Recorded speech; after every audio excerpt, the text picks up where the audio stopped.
Hello friends, सगळ्यांचा Sharda competitive forum या आपल्या युट्यूब चॅनलवरती आहे.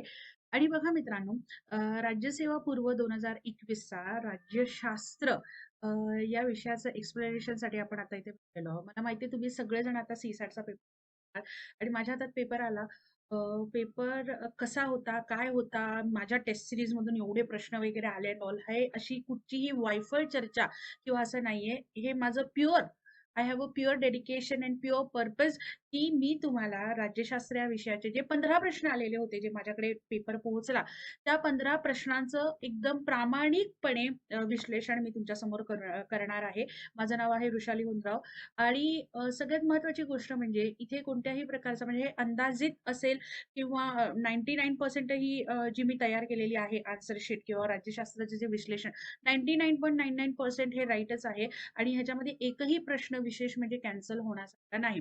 आता तुमचा असा प्रश्न असेल की मॅडम तुम्हाला पेपर कसा वाटला किंवा काय, तर प्रामाणिकपणे सांगायचं झालं तर आयोगाचं शब्द राखलेले आहेत. पेपर सोपा आहे दिसायला पण ट्रिकी आहे. कसं आहे, पेपर सोपा आणि ट्रिकी हे इथे ज्यांनी खूप प्रामाणिकपणे अभ्यास केलेला असेल, रिव्हिजन केलेली असतील, खूप सारे टेस्ट पेपर सोडवलेले असतील, त्यांना नक्कीच याच्यात यशस्वी होणार आहेत आणि त्यांना नक्की याच्यात यशही मिळणार आहे. तो हा एक माझा प्रांजळ प्रयत्न आहे की आपण राज्यशास्त्र या विषयाची आता लगेच विश्लेषण आपण सुरू करूया. ठीक आहे. जाण्याआधी म्हणजे सुरू करण्याआधी एक छोटीशी रिक्वेस्ट करते, फक्त प्लीज चॅनलला लाईक करा, सबस्क्राईब करा आणि जर का व्हिडिओ आवडला तर मित्रमैत्रिणींबरोबर शेअर करा. ओके. काय म्हणतात, एका स्पर्धकाकडून स्पर्धकासाठी या वर्षीचा पेपर दिलेला नाहीये, बट इट डझंट मीन की मी तो फ्युचरमध्ये कधी देणार. राईट. So let start. आपण आता राज्यशास्त्र या विषयाचं पूर्णपणे विश्लेषण करायला सुरुवात करूया. ओके. तर पहिला प्रश्न बघा काय आहे. ओके. पहिला प्रश्न असा आहे, बघूया. खालील विधाने येस. खालील विधाने विचारात घ्या. ओके. राष्ट्रपती कोणतेही सर्वसाधारण विधेयक संसदेकडे पुनर्विचारासाठी पाठवू शकतात. ओके. राष्ट्रपती धनविधेयक संसदेकडे पुनर्विचारासाठी पाठवू शकतात. आणि संसदेने सर्वसाधारण विधेयक पुन्हा मंजूर केल्यास राष्ट्रपतींना विधेयकाला मंजुरी द्यावी लागते. आणि आता विचारले काय, खालीलपैकी कोणते कोणते विधाने बरोबर आहेत, योग्य विधाने आपल्याला काढायचे आहेत. ठीक आहे. सो बाळांनो, लक्षात घ्या, याचं उत्तर आहे बी आणि सी. सॉरी, ए आणि सी. ऑप्शन्स वर खाली झाले, तेच मी म्हटलं असं कसं झालं. ए आणि सी हे त्याचं अतिशय योग्य. कोणतं विधान बरोबर आहे, तर ए आणि सी हे बरोबर आहे. तर आता आपण विधेयक आणि म्हणजे हे तीन जे आहेत, तर प्रेसिडेंटची परमिशन आणि त्याच्याशी रिलेटेड विधेयक ह्याच्याशी हे करूया. बघा, आता स्टेटमेंट ए मध्ये दिलेलं आहे ते काय आहे, सामान्य विधेयक म्हणजे सर्वसाधारण विधेयक किंवा ज्याला सामान्य विधेयक किंवा जनरल जे म्हणतात ते. ओके. सामान्य विधेयक. आता प्रेसिडेंटची परमिशन असेल, त्याला 3 ऍक्टिव्हिटी लक्षात ठेवायच्या. पहिली गोष्ट म्हणजे विधेयकांना परमिशन देणे हे काय आहे, तर हा प्रेसिडेंटचा असणारा कायदेशीर अधिकार आहे. काय कायदेशीर अधिकार. प्रेसिडेंटला 6 प्रकारचे अधिकार आहेत, सगळ्यांना माहिती आहे. ओके. तर त्याच्यातला कायदेशीर अधिकार आहे हे विधेयकांना संमती देणं किंवा काय. आता ते कशा पद्धतीने देणार, मी फक्त प्रश्नाशी रिलेटेड तीन जे अँगल आहे ते तुम्हाला समजावून सांगणार. अदरवाईज पूर्ण प्रेसिडेंट परमिशन गेलं तर हेच 20 मिनिटं जाईल. राईट. तर बघा, सामान्य विधेयक असेल तर प्रेसिडेंट काय करू शकतात, पहिली गोष्ट ते संमती देऊ शकतात. ओके. दुसरी गोष्ट ते संमती रोखून ठेवू शकतात. आणि तिसरी महत्वाची गोष्ट आहे ती म्हणजे पुनर्विचारार्थ पाठवू शकतात. ओके. इथे ए ए आणि सी हे स्टेटमेंट रिलेटेड आहे. आपण पुन्हा येऊया. आता दुसरा महत्वाचा प्रश्न आहे तो म्हणजे बी. बी विधानामध्ये काय दिले, कशाची चर्चा केलेली आहे, ती केलेली आहे धन विधेयकाशी संबंधित. लक्षात आलंय. तर हे जे धन विधेयक आहे, याच्यासाठी त्यांना दोनच ऑप्शन्स आहेत. एक तर ते परमिशन देतील किंवा ते परमिशन रोखून ठेवतील. ते पुनर्विचारार्थ पाठवू शकत नाही. आणि इथेच मी स्टेटमेंट नंबर सी देते की पुनर्विचारार्थ पाठवून पुन्हा दुसऱ्या वेळी, पुन्हा सेकंड टाइम जर का ते विधेयक प्रेसिडेंटकडे आलं तर प्रेसिडेंटला संमती ही द्यावीच लागते. प्रेसिडेंटला संमती ही द्यावीच लागते. आलंय. म्हणजे इथे शब्द असेल की प्रेसिडेंटला संमती देणं हे त्यांच्यावर बंधनकारक आहे का? तर हो राजांनो, हे त्यांच्यावर बंधनकारक आहे. सो एकदा मागे आपण पुन्हा प्रश्नाकडे आपल्या जाऊया. बघा काय, कोणती विधाने बरोबर आहेत? तर उत्तर येणार ए आणि सी. लक्षात आलंय? कोणतं उत्तर येणार? ए आणि सी हे त्याचं योग्य उत्तर आहे. धनविधेयकाशी पुनर्विचारासाठी ते पाठवू शकत नाही. क्लिअर आहे? आय होप तुम्हाला, आणि ज्यांना कोणाला एक्सप्लेनेशन, बघा सिंपल भाषेमध्ये जेवढं सरळ साधं करता येणार होतं तेवढं मी तुमच्यासाठी केलेलं आहे. आता नेक्स्ट क्वेश्चन आपण पाहूया. इंटरेस्टिंग आहे, खूप छान होता. बघा, राष्ट्रीय आणीबाणी घोषित करण्यासाठी घटनेत सशस्त्र खंड, ऍक्च्युली खंडाने बंड पाहिजे होता, सशस्त्र बंड हा शब्द कधी जोडला गेला? अतिशय सोपा प्रश्न आहे. ह्याचं उत्तर सगळ्यांना माहितीये. कधी जोडला गेलेला आहे तो? तर 44व्या घटना दुरुस्तीने जोडला गेलेला आहे. कधी? 44व्या दुरुस्त. पण आता आपण इथे एक छोटीशी चर्चा करणार आहोत. म्हणजे ह्याचं एक्सप्लेनेशन, मुळात राष्ट्रीय आणीबाणी आणि सशस्त्र बंड ह्याच्याशी रिलेटेड एक चर्चा आपल्याला करायची आहे. बघा, चर्चा काय आहे? तर एक गोष्ट मला तुम्हाला इथे सांगायची आहे, ती म्हणजे पहिलं घेऊया आर्टिकल नंबर 350. काय आहे article number 352? This is related with the national emergency. बरोबर आहे. आता प्रश्नात त्याचा उल्लेख आला होता म्हणून मी तुमच्या बरोबर मांडत आहे. काय आहे? नॅशनल इमर्जन्सी म्हणजे राष्ट्रीय आणीबाणी. आता राष्ट्रीय आणीबाणी जर का घोषित करायची असेल तर त्याला 3 कारणं पाहिजे. बरोबर आहे. त्याच्यातलं पहिलं कारण आहे ते म्हणजे युद्ध. ओके. त्याच्यातलं दुसरं कारण आहे ते म्हणजे परकीय आक्रमण. दुसरं काय आहे? परकीय आक्रमण. आणि तिसरा जो शब्द आहे तो आहे सशस्त्र उठाव. ते सशस्त्र बंड जो आपण आता चर्चा करणार आहोत तो. बरोबर आहे. आता ही जी इमर्जन्सी आहे ती भारताच्या सर्व भागात लागू करता येईल की फक्त एकाच भागात लागू करता येते? तर बघा, हे जे आहे संपूर्ण भारतातही ते लागू करू शकतात किंवा एखाद्या भागासाठी सुद्धा. ओके. संपूर्ण भारत किंवा त्याच्या एखाद्या भागासाठी.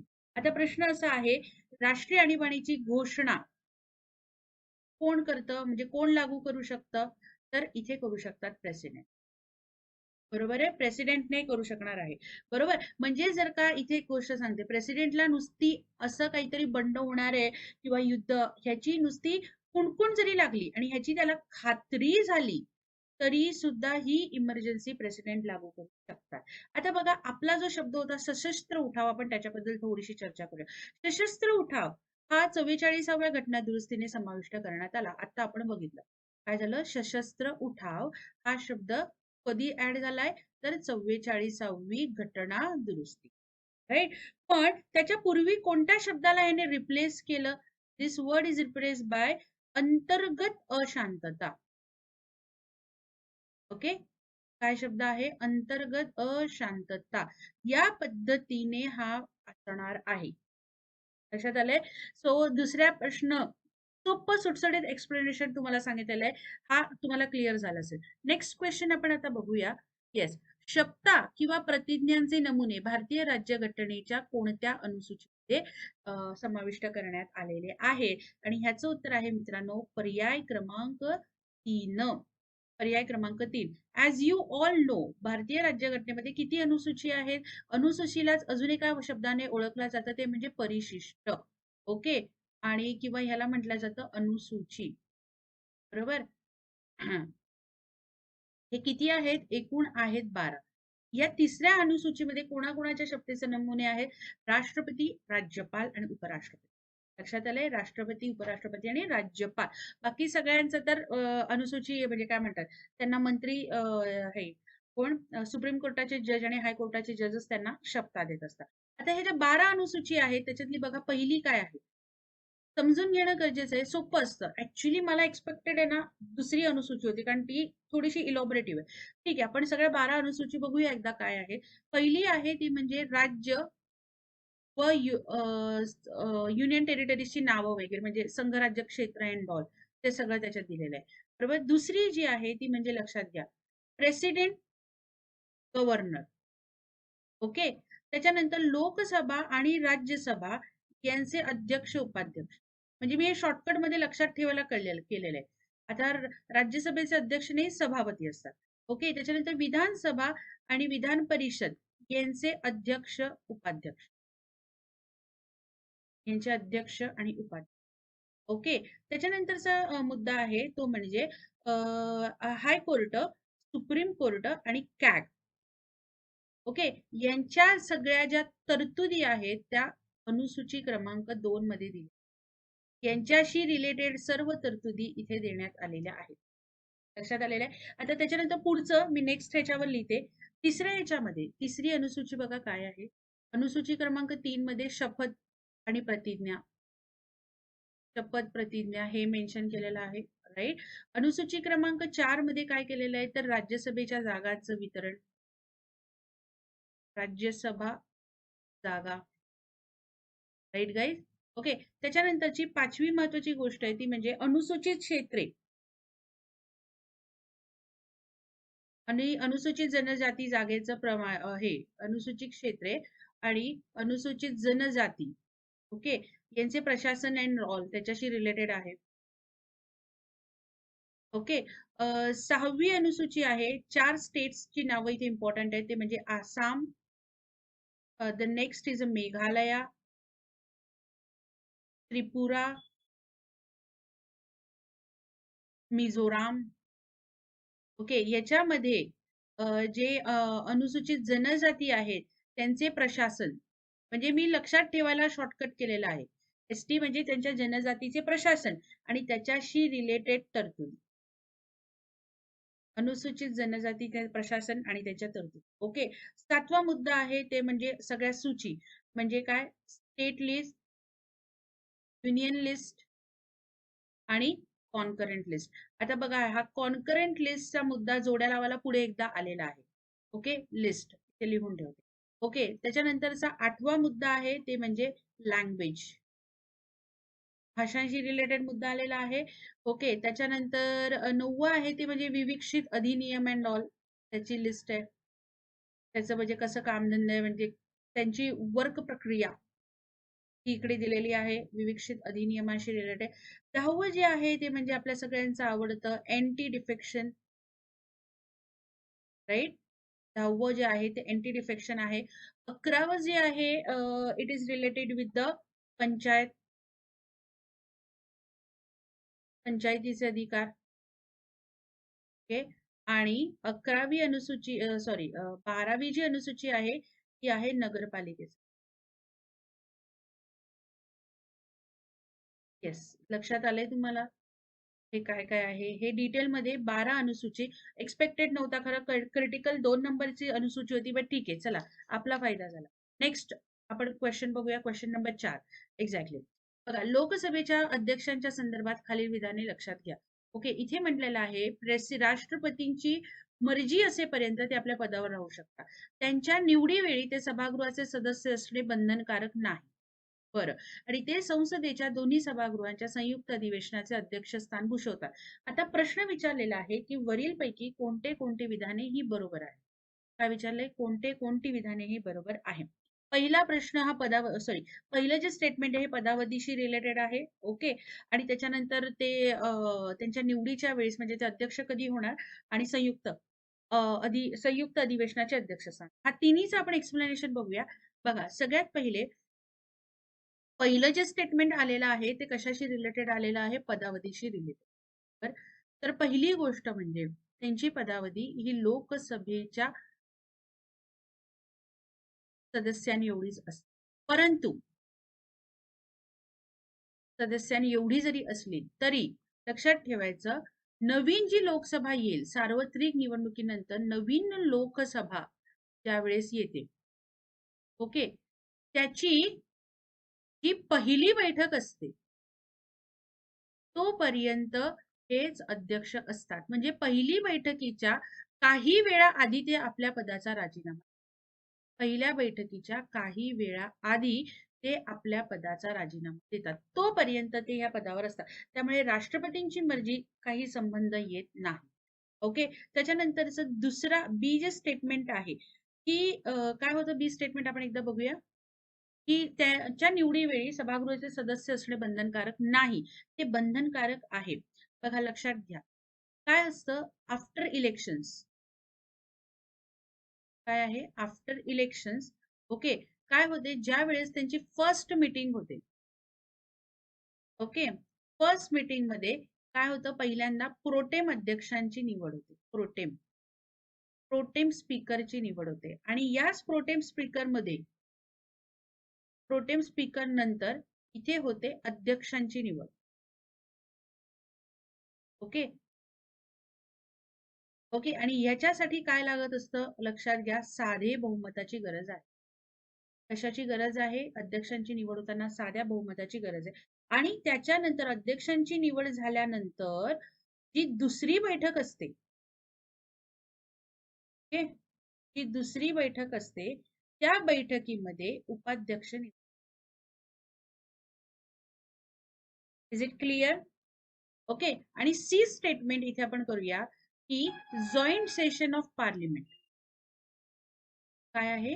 जॉईंट सेशन ऑफ संसद. जॉईंट सेशन ऑफ संसद हे कोण असतात?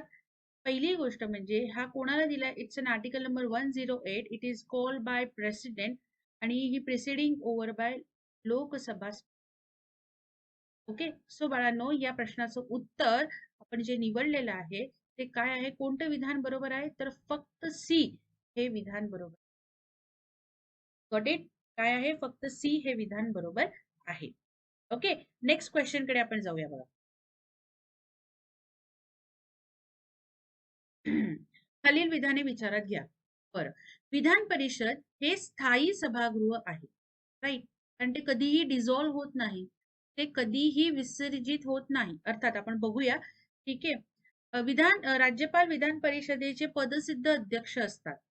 बरं, आणि काही नामनिर्देशित सदस्य सोडल्यास विधान परिषद सदस्य अप्रत्यक्ष पद्धतीने निवडले जातात. आणि सेम इथे काय विचारलंय, वरील पैकी कोणते कोणते विधाने ही बरोबर आहेत?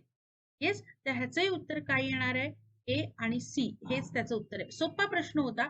आपण ह्याच्याबद्दल आता चर्चा करूया एकूण एका स्टेटमेंटची. पहिली गोष्ट, विधान परिषद हे स्थायी सभागृह आहे. हो, कारण ते कधीही विसर्जित होत नाही. पण दर 2 वर्षांनी त्याचे सदस्य, 1/3 सदस्य काय होतात? हे होत, काय म्हणतात त्याला, त्यांचं टेन्युअर संपतं. ठीक आहे, सदस्यांचा त्यांचा कालावधी किती आहे? सदस्य 6 years. Okay, and after every 2 years 1/3 सदस्यांचं काय होतात? हे होतात, चेंज केला जातात किंवा नवीन निवडल्या जातात. ओके, दुसरी महत्वाची गोष्ट आहे बी. बी स्टेटमेंट कसं आहे? बी स्टेटमेंट काय होतं बघूया एकदा, की राज्यपाल विधान परिषदेचे सभासद विधान परिषदेस पदसिद्ध सदस्य असतात. तर पहिली गोष्ट मध्ये अशी कोणतीही तरतूद नाही. It's a big no. Okay, आता विधान परिषदेचे जे सभापती आहेत, ओके, ह्यांचं नेमणूक कशी केली जाते? ह्याच्यासाठी दिलेला आहे आर्टिकल नंबर 182. 182 नी काय केलेलं आहे? तर सभापती, ओके, आणि उपसभापती यांचे पदाची नेमणूक साठी तरतूद केलेली आहे. यांचाही कालावधी काय आहे? 6 इयर्सचा आहे. आणि 6वं जे होतं की काही लोक नामनिर्देशित आहेत आणि काही लोक हे असतात. तर लक्षात ठेवा, 506 सदस्य जे असतात ते अप्रत्यक्ष पद्धतीने नेमणूक करतात, अप्रत्यक्षपणे.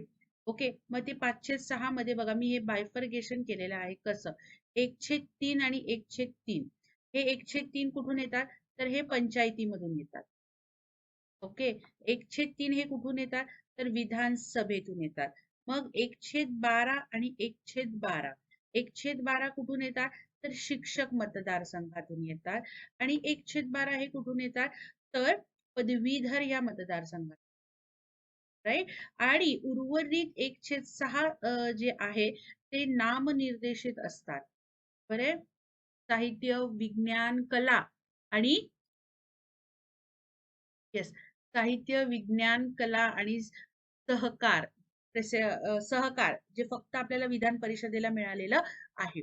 ठीक आहे, इथून ते नामनिर्देशित होतात आणि यांना नामनिर्देशित कोण करतं? तर ते करतात राज्यपाल. ओके, हाही प्रश्न क्लिअर झालेला आहे. नेक्स्ट क्वेश्चन बघूया आपण. येस, खालीलपैकी कोण राष्ट्रपतींच्या निवडणुकात थेट भाग घेत नाही? मला प्रश्न का आवडला माहितीये, काहीतरी नकारात्मक म्हणजे असं हे भाग कोण घेतं हे सोपं आहे, कोण घेत नाही.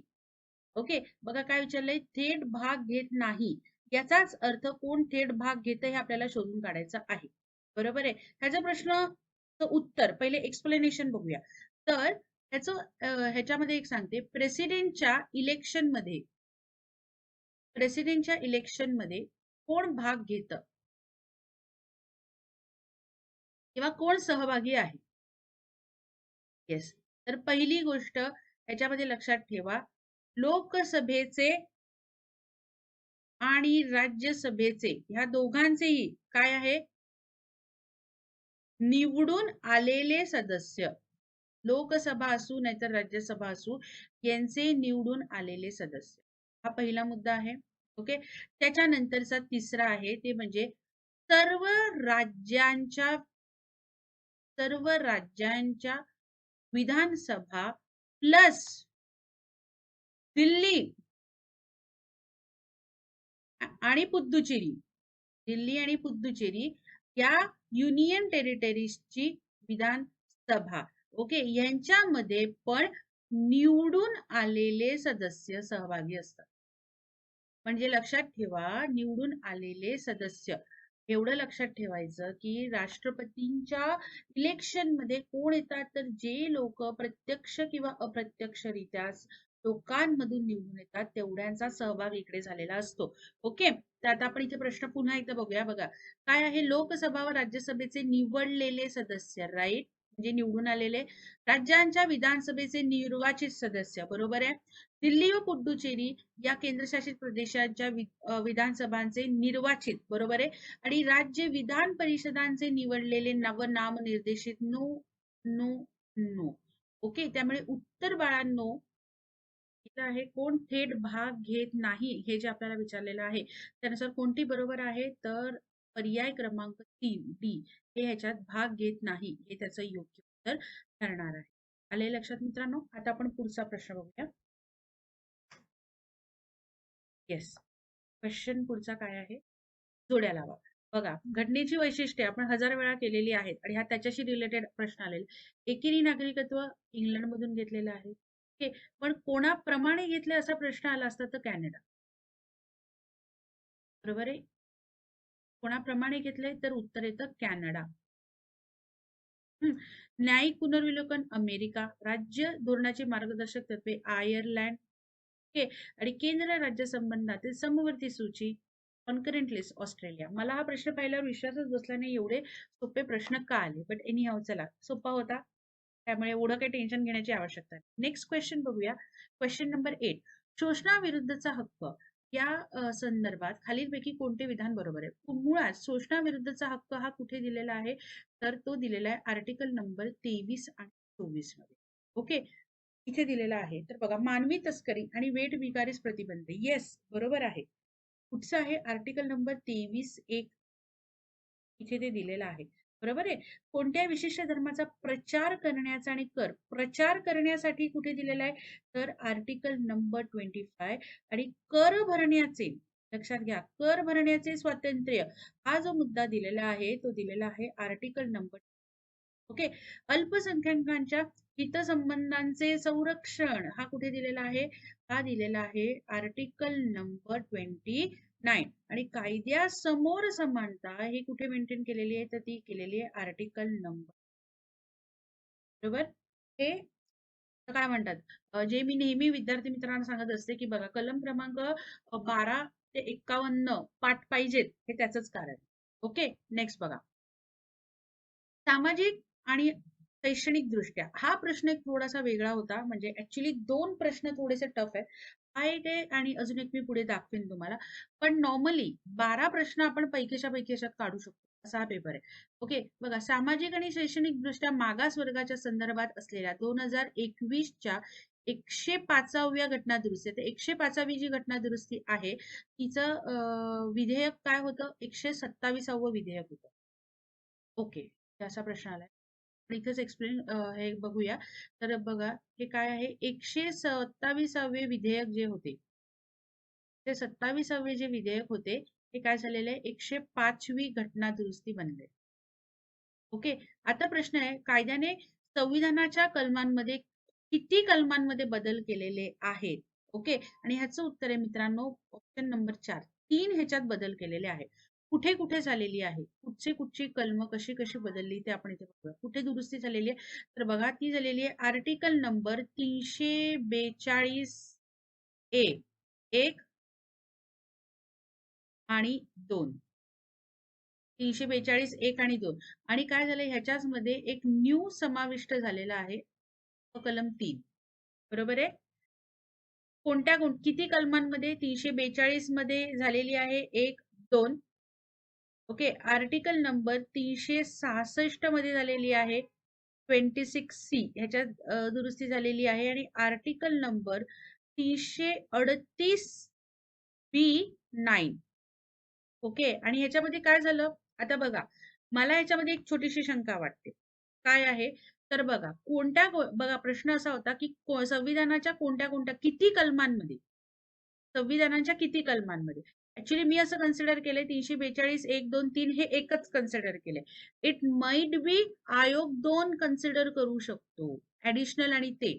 ठीक आहे. म्हणजे कोणते झाले आयडियली माझ्या मते उत्तर मी जे काढलेलं आहे 342 366 आणि 338 हे बरोबर आहे. पण समजा जर का सेपरेट सेपरेट त्यांनी कन्सिडर केलं तर कदाचित 4 आणि 5 दोन्ही येऊ शकतं. पण आयडियली उत्तर कोणत्या कलमामध्ये, प्रश्नाचा जो टोन आहे त्याच्यानुसार मी ते उत्तर काढले. ओके. आणि ह्याच्यामध्ये त्यांनी काय केलं होतं की ह्याच्यामध्ये त्यांनी एक गोष्ट सांगितली की स्टेटने म्हणजे राज्याने स्वतःची OBC related state list maintain करावी. ओके. स्टेट लिस्ट मेंटेन करावी असं त्यांना सांगितलेलं आहे. म्हणजे पूर्वी सुप्रीम कोर्टाच्या जजमेंट आधी ज्या प्रकारे हे ओबीसीची जी स्टेट लिस्ट होती ते कोण करायचं, राज्याचं विधानमंडळ मेंटेन करायचं. राज्य विधानमंडळ तिथे प्रेसिडेंटचा काहीही रोल नव्हता. तर त्याच्यानुसार त्यांनीच ते मेंटेन करावं. ओके. आणि ज्या काही सूचना आहेत हे नाही ते सगळं राज्य विधिमंडळाकडनं सूचित केल्या जाणार. तिथे प्रेसिडेंटचा कोणत्याही प्रकारचा रूल असणार नाही. प्रेसिडेंटचा कुठल्याही प्रकारचा अधिकार तिकडे असणार नाही. त्यामुळे बाळांनो मी ह्याचं उत्तर 3 दिले. बट कदाचित आयोगाने ऍडिशनल आणि हे केलं. प्रश्नाच्या टोन नुसार ह्याचं उत्तर 3 हेच योग्य राहतं. ओके. नेक्स्ट बघूया. येस. भारताच्या मार्क्सिस्ट कम्युनिस्ट पक्ष म्हणजे CPIM ची स्थापना केव्हा झाली? CPIM Marxist. पहिली गोष्ट म्हणजे याला काय ओळखलं जातं तर communist. Okay. Communist party of India. Communist party of India. आता मी तो हे खाऊन टाकला. ओके. आणि एम म्हणजे मार्क्सिस्ट. ओके. ह्याची स्थापना कधी झाली तर ती झाली 7 नोव्हेंबर 1964 रोजी. कधी झाली? 7 नोव्हेंबर 1964. ही कोणामधून स्प्लिट झाली? कोणामधून स्प्लिट झालेली होती तर CPI कम्युनिस्ट पार्टी जी आहे. आणि ही आता एकदम काय झालेलं आहे, लिडिंग आहे सध्या, खूप जास्त चर्चेत आहे. का? कारण हे पुढील अनेक राज्यांमध्ये प्रतिनिधित्व करते. हे पुढील राज्यांमध्ये याचं प्रतिनिधित्व आहे. कुठे कुठे याचं प्रतिनिधित्व आहे ते मी तुम्हाला एक लिस्ट देऊन ठेवते. म्हणून हा प्रश्न ऍक्च्युली चर्चेत आला. पहिली गोष्ट म्हणजे केरळामध्ये तर आहेच, लिडिंग केरळात आहे. केरळानंतर त्रिपुरामध्ये ह्यांनी लिस्ट हे केलेली आहे. मग हे राजस्थानमध्ये पण आलेले आहेत. ओके. त्याच्यानंतर हे बिहारमध्ये आलेले आहेत. हिमाचल प्रदेशमध्ये ते आलेले आहे. देन ओडिशामध्ये ते आलेले आहे. तमिळनाडूमध्ये आलेले आहेत आणि महाराष्ट्र. इकडे लिडिंग मध्ये त्यांची कामं चालू आहेत. या राज्यांमध्ये त्यांचं प्रतिनिधित्व आणि त्यांचं काम इकडे जोरदार चालू आहे. ठीक आहे मित्रांनो. पुढचा बघा एक नेक्स्ट क्वेश्चन. येस. नियंत्रक आणि महालेखापाल म्हणजे कॅगच्या संदर्भात पुढील विधाने विचारात घ्या. ओके. नियंत्रक आणि महालेखा त्यांची नियुक्ती भारताच्या राष्ट्रपतींकडून केली जाते. राईट. त्यांचे वेतन व इतर शर्ती संसदेकडून निश्चित केल्या जातात. बरोबर. त्यांना पंतप्रधानांकडून केव्हाही पदमुक्त केले जाऊ शकते. हा जरासा वादविवादात्मक मुद्दा होता. ओके, त्यामुळे काय, ते संसदेच्या लोकलेखा समितीचे मार्गदर्शक मित्र तत्वज्ञ म्हणून कार्य करतात. राईट. ओके, तर ह्याचं क्लिअर उत्तर बाळांनो हे आहे ए, बी अँड डी. पंतप्रधानांचा आणि त्यांचा कोणत्याही प्रकारचा रोल नाहीये. पण आता आपण एक्सप्लेनेशन बघूया याचं काय असू शकतं. तर पहिली गोष्ट लक्षात घ्या, एकतर कॅग हे कुठे दिलेले आहेत राज्यघटनेमध्ये, ते दिलेले आहे part 5 and article number 148 to 151. Is it clear? Okay, article number 148 तुम्हाला काय सांग, ओके, तर भारताच्या राष्ट्रपतींकडून प्रेसिडेंटकडून कॅगची नेमणूक केल्या जाते. भारताच्या राष्ट्रपतींकडून कॅगचे, आणि जर का त्यांना राजीनामा द्यायचा असेल तरी ते त्यांनाच देणार. जर का त्यांना राजीनामा द्यायचा असेल तर ते प्रेसिडेंटकडेच देणार. आता इथे लक्षात ठेवा, ह्यांच्यामध्ये काय झालेलं आहे, तर कॅगला ना एक स्पेसिफिक कार्यकाळाची हमी दिलेली आहे. कॅगला काय झालेलं आहे, एक स्पेसिफिक कार्यकाळाची हमी दिलेली आहे. त्यामुळे आपल्याला इथे असा प्रश्न विचारला जाऊ शकत होता की प्रेसिडेंटच्या मर्जीपर्यंत, तर ते नाही. प्रेसिडेंटची मर्जी इथे वर्क होणार नाही, कारण कार्यकाळाची हमी आहे. ओके, आणि हे नेक्स्ट बघा, तर article number 148 B, 148 two, okay, ह्याच्यामध्ये काय केलेलं आहे की संसद कायद्याने वेतन आणि सेवा शर्ती ठरवणार. काय ठरवणार? संसद वेतन आणि सेवा शर्ती हे करणार कायद्याने. आणि जे कॅगच्या ऑफिसचे इतर लोक आहेत, म्हणजे नियम आणि त्यांचे पगार, सेवा शर्ती, हे कॅग बरोबर चर्चा करून राष्ट्रपती ठरवतात. लक्षात आलंय? आता इथे महत्वाचं आपण बघितलं, प्राईम मिनिस्टरचा इकडे कोणत्याही प्रकारचा संबंध नाही. आणि तिसरं जे विधान होतं की त्यांना काय म्हणतात, मार्गदर्शक, ओके, परत मित्र, तत्वज्ञ, आणि अजून एक शब्द आहे की त्या समितीचे कान व डोळा. हे सगळे शब्द त्यांना लोकलेखा समितीबद्दल वापरण्यात आलेले आहेत. Is it clear? सोपा होता हा प्रश्न. नेक्स्ट बघूया, जिल्हा न्यायाधीशांच्या संबंधित खाली विधाने विचारात घ्या. बरं, जिल्हा न्यायाधीशांची नियुक्ती उच्च न्यायालयांच्या मुख्य न्यायाधीशांकडून केल्या जाते. बघा लक्षात घ्या, काय म्हणले, नियुक्ती उच्च न्यायालयाच्या मुख्याधीशांकडून केली जाते. आणि जिल्हा न्यायाधीशांची बदली करण्याचा अधिकार मुख्यमंत्र्यांना आहे. आणि विचारलंय काय, कोणती कोणती विधाने बरोबर आहे. तर आता पहिल्यांदा आपण इथे एक शिकायचं आहे, ते म्हणजे आर्टिकल नंबर 233. इथे आहे आर्टिकल नंबर 230. हे कशाशी संबंधित आहे, तर हे आहे जिल्हा न्यायाधीश नियुक्ती. काय आहे? जिल्हा न्यायाधीशांची नियुक्ती, हे ह्याच्याशी संबंधित आहे. तर ह्यांची नियुक्ती कोण करतं, तर पहिलं लक्षात घ्या, हायकोर्टाचा विचार घेऊन, हायकोर्टाचा विचार घेऊन कोण यांची नियुक्ती करतं, तर राज्यपाल. ओके, त्यामुळे पहिलं विधान हे सपशेलपणे चूक ठरलेलं आहे. ओके, आणि दुसरं बघा, दुसरं जे स्टेटमेंट आहे ते दिलेलं आहे आर्टिकल नंबर 235 नुसार. ओके, 235 काय आहे, तर दुय्यम न्यायालयांवर नियंत्रण. काय आहे? दुय्यम न्यायालयावर नियंत्रण. आता हे कोण ठेवणार, म्हणजे जिल्हा न्यायालयाशी रिलेटेड. ओके, म्हणजे जिल्हा पण झाला आणि त्याच्या अंडरचं झालं. ओके, ह्याच्यामध्ये काय काय येतं लक्षात घ्या, पोस्टिंग, त्याच्यानंतर तुमची पदोन्नती, ओके, आणि त्याच्यानंतर तुमची रजा मंजुरी. ओके, ह्या सगळ्या ज्या गोष्टी आहेत याच्यावर असतं हाय कोर्टाचं नियंत्रण. कोणाचं नियंत्रण आहे? हाय कोर्टाचं. म्हणून जर वरच्या स्टेटमेंटला आपण बघायला गेलो तर बदली करण्याचा अधिकार मुख्यमंत्र्यांना आहे, अधिकार, तर तो हायकोर्टामार्फत केला जातो. त्यामुळे उत्तर इथे माझ्या मते येणार दोन्हीही नाही. दोन्ही नाही. न्याय व्यवस्थेमध्ये कधीही प्रशासकीय यंत्रणा इन्व्हॉल्व्ह होत नाही. ओके, मग काय त्याची स्पेसिफिसिटी कुठे मेंटेन राहील का? नाही राहणार, की नाही? नेक्स्ट क्वेश्चन बघूया. येस, जम्मू काश्मीर राज्य मानवी आयोगाचे अस्तित्व या दिवशी संपले. आता लक्षात घ्या, असा प्रश्न ऍक्च्युली एक्सपेक्टेड नव्हता, राज्य मानवी हक्क आयोगाबद्दल. पण आपल्याला एक डेट माहितीये बघा, त्यांनी आपल्याला कन्फ्युज पण नाही केलंय, ते म्हणजे काय, 31 ऑक्टोबर 2019. या दिवशी ते 370चे काही तरतुदी रद्द वगैरे झाल्या आणि बऱ्याचशा गोष्टी झाल्या. पण 31 ऑक्टोबर 2019 रोजी काय काय रद्द झालं बघा, त्याची एक लिस्ट तयार केलेली आहे. ते म्हणजे पहिलं बघा, राज्य मानवी हक्क आयोग. महिला व बालकांचे हक्क रक्षण आयोग, अपंगत्वासह जगणाऱ्यांसाठीचा आयोग, राज्य माहिती आयोग, राज्य ग्राहक संरक्षण आयोग, राज्य वीज नियामक आयोग तसेच राज्य उत्तरदायित्व आयोग या महत्वाच्या यंत्रणा सुद्धा कलम 370 बरोबरच रद्द करण्यात आला आणि त्यामुळे बाळांनो याचं उत्तर येतं 31 ऑक्टोबर 2019 जे मी तुम्हाला तिथे दिलं आहे. येस, बघा काय आहे 31 ऑक्टोबर 2019. राईट, लक्षात येते. नेक्स्ट बघूया प्रश्न. नेक्स्ट क्वेश्चन काय आहे. येस, बघा भारतीय राज्यघटनेतील 1992च्या 74व्या घटना दुरुस्ती कायद्याप्रमाणे शहरी भागात किती प्रकारच्या नगरपालिका आहेत. ओके, आणि ह्याचं उत्तर आहे मित्रांनो पर्याय क्रमांक 2, 3 प्रकारच्या.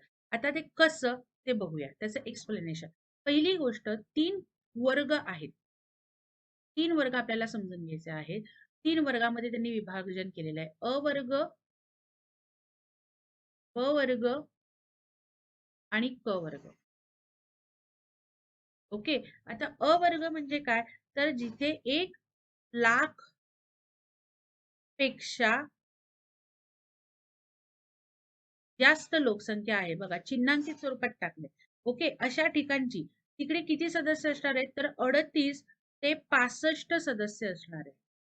किती, 38 ते 65 सदस्य. समजा एखाद्या ठिकाणची लोकसंख्या 1,00,000पेक्षा अधिक वाढली, 1,00,000पेक्षा अधिक झाली, तर तिकडे दर 8,000 लोकसंख्येमागे एक सदस्य वाढवला जातो.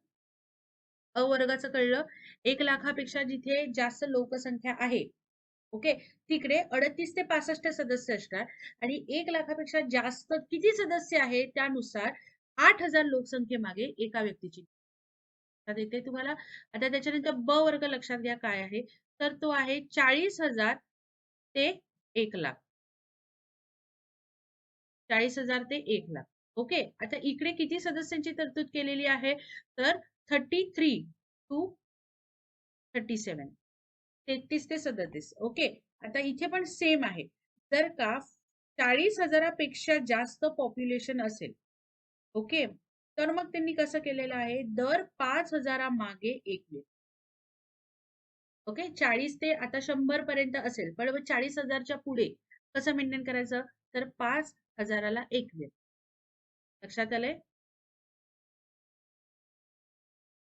पुढे घ्या क वर्ग. इथे काय आहे, up to 40K, up to 40K किंवा त्यापेक्षा कमी और लेस.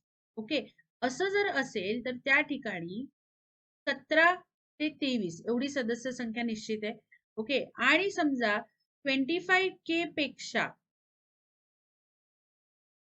जास्त पॉप्युलेशन आलं असेल, 25K पेक्षा जास्त पॉप्युलेशन झालेलं असेल, तर 3,000ला एक प्रतिनिधी असा तिकडे. असं 3 प्रकारच्या नगरपालिका, अ वर्ग, ब वर्ग, क वर्ग अशी तरतूद 2016 त्या नगरपालिका कायद्याचं जे चेंजेस झाले त्याच्यानुसार करण्यात आलेली. Is it clear. आता शेवटचा प्रश्न आपण बघूया. महाराष्ट्र विधान परिषदेला 50 वर्ष पूर्ण झाली. ओके, कधी 50 वर्ष पूर्ण झाली, तर ह्याचं उत्तर आहे मित्रांनो 1987 मध्ये बघा ती पूर्ण झालेली आहे. मुळात महाराष्ट्र विधान परिषद कधी स्थापन झाली, तर 1935च्या कायद्याने कधी झालेली आहे, 1935च्या कायद्याने 1937 मध्ये ती स्थापन झाली. लक्षात आलेलं आहे. ज्या वेळेस 1937 मध्ये स्थापन झाली त्यावेळेस तिच्यामध्ये होते 29 सदस्य. किती होते, 29 सदस्य. ओके, त्याच्यानंतर 1957 मध्ये काय झालं, द्विभाषिक राज्य झालं आपलं. बरोबर, काय झालं आपलं, द्विभाषिक राज्य झालं. मग त्यावेळेस ह्याच्यात होते 108 सदस्य. ओके, आणि जसा महाराष्ट्र वेगळा झाला 1960 मध्ये, जसा महाराष्ट्र वेगळा झाला महाराष्ट्र स्थापनेपासून, ओके, तर त्याच्यामध्ये आहेत 78 सदस्य. ओके, आता हे 78 सदस्य लक्षात घ्या. 26 26 हे आहेत विधानसभेतून, हे आहेत सॉरी हे आहेत पंचायतीतून. हे आपली जी विधान परिषद आहे ही पहिल्यापासून बघितली तर त्याचं 1987 आणि स्थापन ती 1937 मध्ये झालेली होती. ठीक आहे. त्याच्यानंतर लक्षात ठेवा 7 सदस्य 7 सदस्य हे आलेले आहेत पदवीधर मधून. ओके. 7 सदस्य आलेले आहेत शिक्षक मतदारसंघातून. ओके. आणि त्याच्यानंतरचे आलेले आहेत 12 हे नामनिर्देशित. ओके. आता लक्षात घ्या याच्यामध्ये 1937 ला ती स्थापन झाली 1935च्या कायद्याने, म्हणून 1987 मध्ये तिला पूर्ण वर्ष झालेली आहेत. एवढी हे आपण लक्षात ठेवायची. कधी 1937 ते 87 हा जो गॅप होता तो. ओके. आय होप मित्रांनो तुम्हाला हे एक्सप्लेनेशन आवडलं असेल. तर का बघा स्क्रीनवर तुम्हाला माझा नंबर दिसतो आहे. तर मी तुम्हाला एक अशी रिक्वेस्ट करेन की डिस्क्रिप्शन मध्ये बघा मी शारदा कॉम्पिटिटिव्ह फोरम ह्या आपल्या युट्यूब चॅनलची लिंकही टाकलेली आहे. प्लीज ती लिंक बघा आणि तुम्ही ऍप डाउनलोड करून ठेवा. तुम्हाला नक्कीच वेगवेगळ्या विषयांच्या प्रिपरेशनसाठी हेल्प होईल. आणि प्लस माझा नंबरही आहे. तुम्हाला कोणत्याही प्रकारच्या मदतीची समजा गरज पडली, हे काही डिसिजन घेताना किंवा तुमचं काही कन्फ्युजन होत असेल किंवा काही प्रकारे, तर तुम्ही मला कधीही संपर्क साधा. तुम्ही व्हॉट्सअप टाकून ठेवू शकता. आणि आय होप तुम्हाला हे व्हिडिओ नक्कीच आवडला असेल. All the very best for your bright future. Thank you guys.